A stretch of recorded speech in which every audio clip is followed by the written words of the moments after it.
You're standing at the edge of a river in East Africa, roughly 1.8 million years ago. The water is brown, fast, and about 4 feet deep at the center. You can't see the bottom. Somewhere upstream, a herd just crossed and made it. Somewhere downstream, one didn't. Something long and armored is holding still just beneath the surface, and it already knows you have to cross. Right now, crossing a river means a bridge, a car, maybe a bored glance out the window. You've probably never once thought about what's underneath the water you drive over.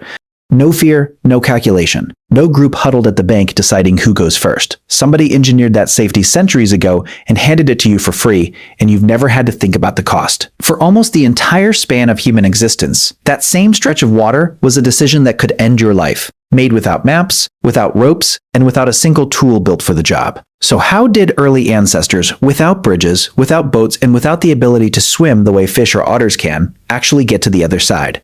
Start with the most basic assumption, that swimming comes naturally to anything built for land and water both. It doesn't. In 2013, researchers Renato and Nicole Bender at the University of the Witwatersrand documented something strange. Great apes, humans included, don't swim instinctively. Every other mammal that falls into deep water paddles automatically, using the same stride pattern it already walks with. Apes sink, panic, or freeze instead. Their bodies are built wrong for it: denser muscle, less fat, a stiffer spine. The Benders even pointed to the Congo River as a likely reason. Two closely related ape species, chimpanzees and bonobos, ended up on opposite banks and never crossed back to interbreed. One river, two separate species, still distinct today. Even the rare apes documented actually swimming barely qualify as swimmers. A chimpanzee named Cooper managed 2 to 6 meters in a backyard pool. An orangutan named Surya, the strongest swimmer ever recorded among apes, topped out around 12 meters. A real river crossing can run into the hundreds. No instinct strong enough to bridge that gap, for them or for the ancestors who eventually had to try anyway. Everyone assumes swimming is a basic animal reflex. It isn't. Not for apes, and not for us.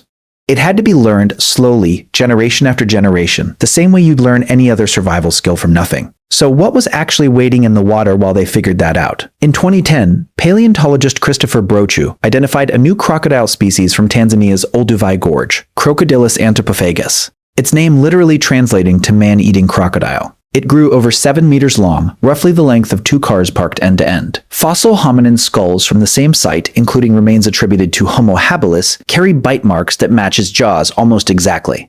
This wasn't a rare, unlucky encounter. This was a resident predator ambushing at the one location every thirsty animal in the region eventually had to visit, over and over, for thousands of years. Modern bite force testing on living crocodilians, led by paleobiologist Gregory Erickson, has directly measured the strongest bite of any living animal at 3,700 pounds per square inch. Your own bite tops out around 162. Here's where it gets strange. The water itself wasn't the main danger. The crossing point was the narrow, predictable stretch where prey had no choice but to be vulnerable.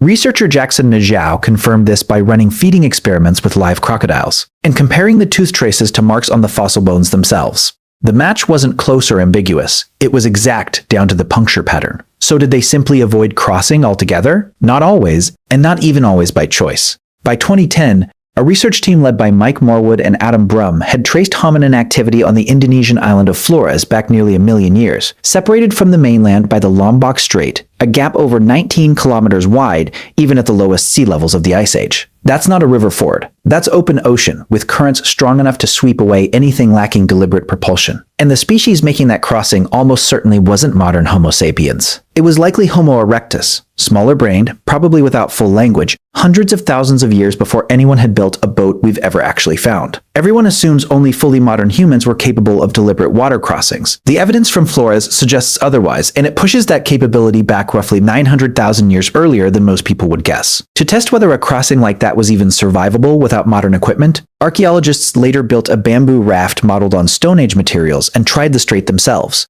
12 people set out. The current was strong enough that the crew grew exhausted well before reaching land, and one rower briefly lost consciousness mid-crossing. They made it. Barely.